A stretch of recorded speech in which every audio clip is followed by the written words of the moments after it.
যুক্তরাষ্ট্র আবারও অভিবাসন নীতি কঠোর করার পথে এগিয়েছে। সম্প্রতি হোমল্যান্ড সিকিউরিটি ডিপার্টমেন্ট এবং অভিবাসন ও কাস্টম কর্তৃপক্ষ একাধিক নতুন বিধি কার্যকর করেছে, যা দেশের অভিবাসন ব্যবস্থায় ব্যাপক প্রভাব ফেলেছে। এই পদক্ষেপগুলোর মূল লক্ষ্য হিসেবে বলা হয়েছে দেশের নিরাপত্তা ও নিয়মিত অভিবাসন ব্যবস্থাকে আরও কার্যকর এবং সুসংহত করা। তবে সমালোচকরা মনে করছেন, নতুন নীতিগুলো অনেক ক্ষেত্রে বৈধ অভিবাসন প্রক্রিয়াকে জটিল ও দীর্ঘায়িত করেছে।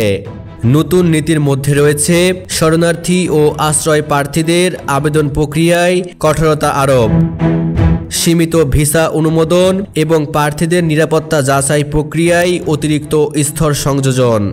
বিশেষজ্ঞরা বলছেন, এই পদক্ষেপের ফলে সীমান্তে বৈধ অভিবাসন প্রক্রিয়া দীর্ঘ সময় সাপেক্ষ হয়ে উঠছে এবং অনেক প্রার্থীকে আবেদন বাতিলের মুখোমুখি হতে হচ্ছে।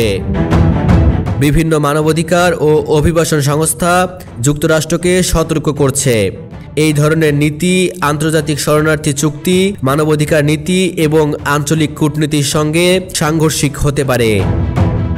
পাশাপাশি প্রতিবেশী দেশগুলোতে উদ্বেগ তৈরি হয়েছে, কারণ বৈধ অভিবাসন প্রক্রিয়া বন্ধ বা সীমিত হওয়ায় তাদের ওপরও চাপ বৃদ্ধি পেতে পারে।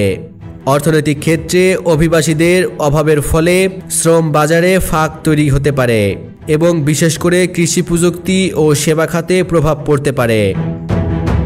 যুক্তরাষ্ট্রের অভিবাসন বিরোধী পদক্ষেপ কেবল সীমান্ত নিয়ন্ত্রণ ও নিরাপত্তা বাড়াচ্ছে না, বরং এটি মানবিক, সামাজিক, অর্থনৈতিক এবং আন্তর্জাতিক কূটনৈতিক ক্ষেত্রেও গভীর প্রভাব ফেলছে। দেশীয় ও আন্তর্জাতিক পর্যবেক্ষকরা সতর্ক করেছেন, দ্রুত প্রতিক্রিয়া এবং সমন্বিত কৌশল ছাড়া এই নীতির ফলে দীর্ঘমেয়াদী সমস্যা তৈরি হতে পারে। বর্তমান পরিস্থিতিতে অভিবাসন প্রক্রিয়ার স্বচ্ছতা, মানবিক সহায়তা এবং আন্তর্জাতিক সহযোগিতা নিশ্চিত করা সবচেয়ে জরুরি হয়ে উঠেছে।